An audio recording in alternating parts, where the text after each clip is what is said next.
Yeah, it's bigger than a little bash, isn't it? So yeah.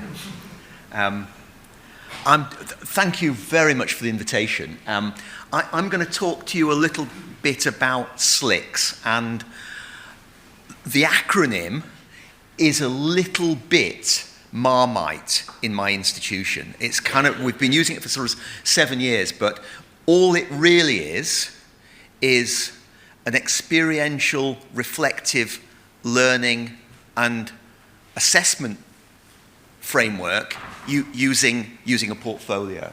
So hold that in your heads. And I've got a couple of different roles. Our institution's just developing what's called Edinburgh Futures Institute, which is a pretty big investment to try and create some interdisciplinary space. But my background is as a bioscientist and student-selected components in the medical curriculum. So I've kind of gone across a fair spectrum of learning across the institution.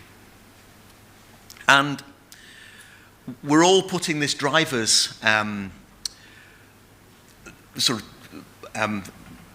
slide up, but I'm not going to read everything through for you because there's some things I want to talk about in more detail. But I think the drivers for us around this initiative were starting to emerge around employability. One of the interesting resonating ways of being able to embed that was putting our graduate attributes out there, splitting them up, and putting them into the course documentation. And in that process, you go, well, you can then say to the course organisers, well, you know, you're saying that your student's achieving that graduate attribute. How are you showing that? So all of a sudden, there was a little bit of leverage in how you could make those graduate attributes really emerge on a more granular level within each of the individual courses within a program. And that's been one element, but we are now in a massive curriculum transformation phase. You know, relatively early in it, but it's going to be a heading towards a decade project. You know, with this, you know, how long things people take. And I think we also need to scale these things.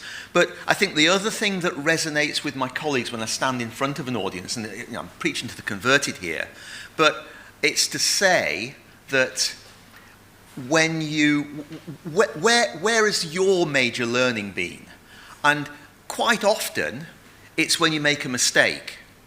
And that is, and learning from it. And quite often, that's contrary to every other assessment paradigm that we use. So you make a mistake and you get a crap mark. And students are really low risk around assessment. So how can you create a framework by which a student can learn from a mistake, reflect upon it, and say, okay, I did this, and I should have done it this way, and this would have given me this. And if you do that, then you can start to enable them to get good marks. So again, another resonance. The other way I'd like us to look at our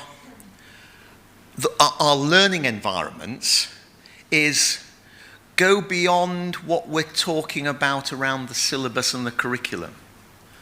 There's a lot more out there, and some people call it hidden curriculum. There's a hidden curriculum in medicine which is a little bit different. That's actually the negative side of being a medic in a professional environment. Whereas there's also other elements other ways of interpreting hidden curriculum, and you can read them there. But there's a lot of complexities in the learning opportunities that a student will undertake when they're going through the institutions with us, but how do we capture that? And so all these are sort of drivers that we've been sort of trying to wrestle with. So the acronym, come back to the acronym. It's a framework. It's an empty course. So what we do is we define the process, we say you can earn 20 academic credits from this, and we then provide some generic learning outcomes that students can then take ownership of, so 5 learning outcomes, and then we provide the assessment criteria. And then, as a course organizer, you've got the option of giving some definition of student experience. So, I've got a colleague of mine who works in European languages, and she defines the students coming onto her course as the students going out to local schools to have that input into that experience with the local high schools teaching European languages. So she's offered a definition of the experience and provided a framework, and the students will be all undertaking that same experience. But then the student takes ownership of their own learning journey. So that's one end of it. The other end of it is I think I'm the only person in the institution who runs an undergraduate course during the summer holidays. And in that space, students are coming to me with a very, very wide range of different experiences that they're using for their SLICC experience. So,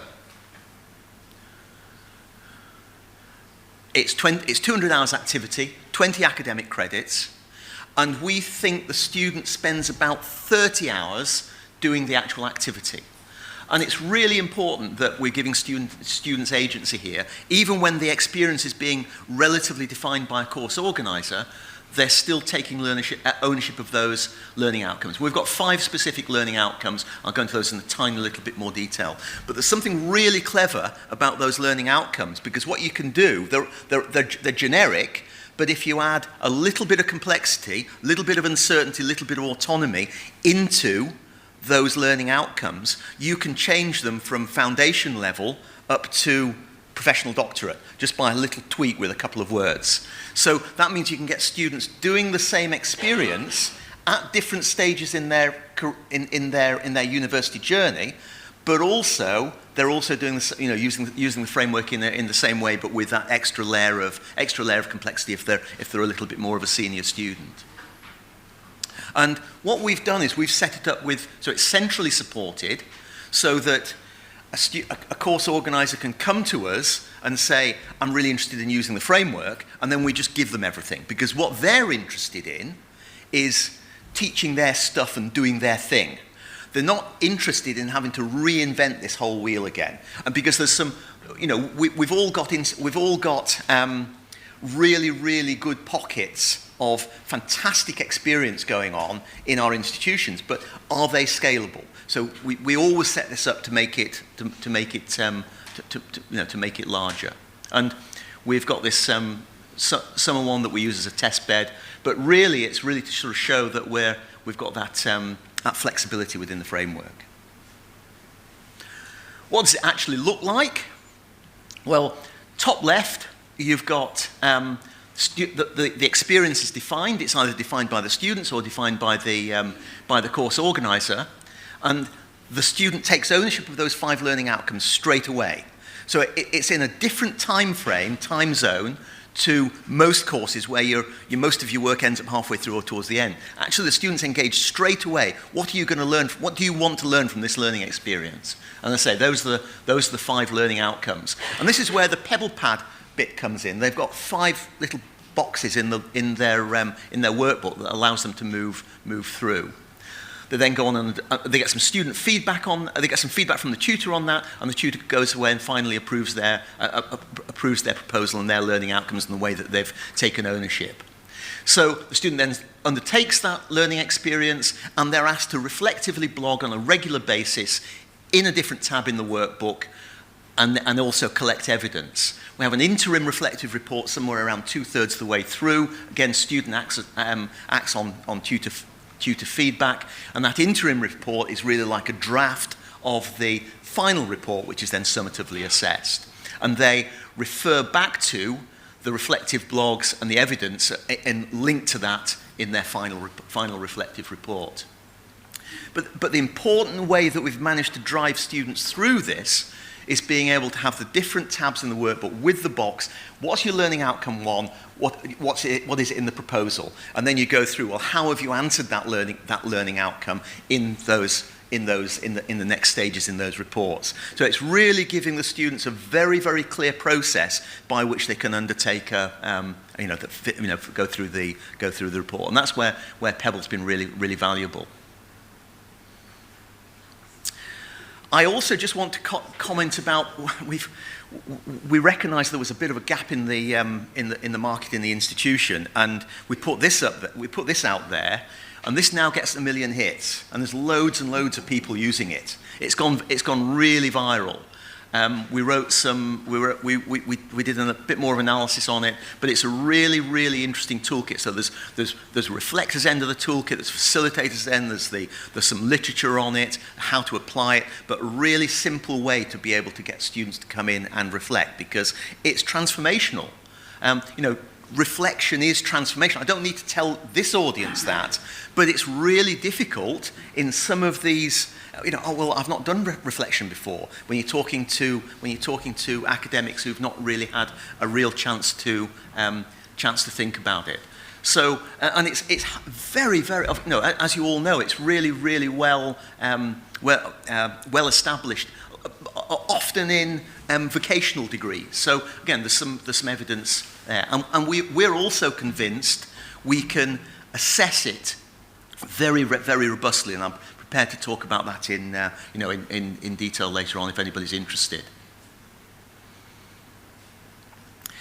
Obviously, the other important thing was it's scalable. So as I said, we've got these generic resources. We can pass these to a course organizer who is interested, who has an experience that they want to wrap into. And we've got about 30-odd courses now that are all through, from pre-honors all the way through to professional doctorate.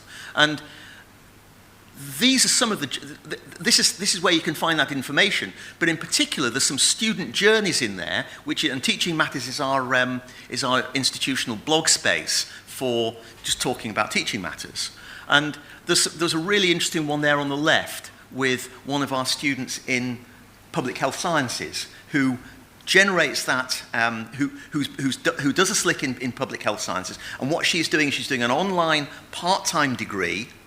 So she's been using the SLICC to be able to bring her master's into her job. How is she applying her master's in her job? And it's been a really, it's really transformational, the way that you can bring the workplace into education and back the other way. 2 minutes, thank you. I'm pressing it the wrong way, aren't I? Here we go, we'll do it. I'm going to talk a little bit more about this in the provocations, I think. But just to say that there's space for choice in the medical curriculum. There's a line in the medical curriculum that says you need to be able to do a blood sample, all these competency bases. You need to be able to do a blood sample, and you need to be able to take a diagnosis of a diabetic patient. And then there's another line that says you need to be professional. And it's enormous, but it's still only a line in the professional competencies framework. So you can then start to think about how you be able to do how you enable that for students to have choice on something that they're motivated for, that then surfaces that professionalism. I do have to talk about the other initiative that's going on in Edinburgh, which is on the higher education achievement report.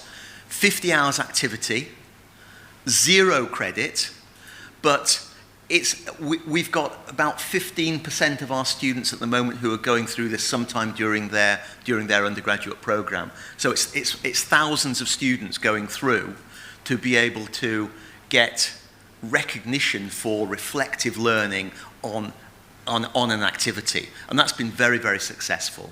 So it complements the way that the SLICCs have been going for credit. Really, my final slide. We've all got great institutional pockets, but we want it to be scalable. And I think there are some key points here that we've been growing this for about sort of 7 years now. We've got the resources available that we can give, that we can hand over. We've got champions. We've got a mechanism by which we can let a potential course organizer have a look under the bonnet. Oh, I'm a little bit worried about it, but what actually is it? Well, you put them on as a tutor in a low-risk situation. They can tutor the students, they can find out what the student journey is like, they can see what it's like to be how do they need to support that tutor through there, and then you're able to, they're then able to take it on board and use the framework. I think in the institution, we've needed that leadership from the leadership from the top, and also growing it organically, because there's been staff who've got it and they wanted to do this type of activity, but they just didn't have the tools with which to be able to engage with it. I've got to acknowledge my colleague Gavin, who is in career service and employability, and that's why it resonates so well with some of the things that we've been hearing about a little bit earlier on. I think that's my slide set. So I think that's where and if you want to find any more information, that's an open website, just to give you a little entry in. So thank you very much. Thank you very much.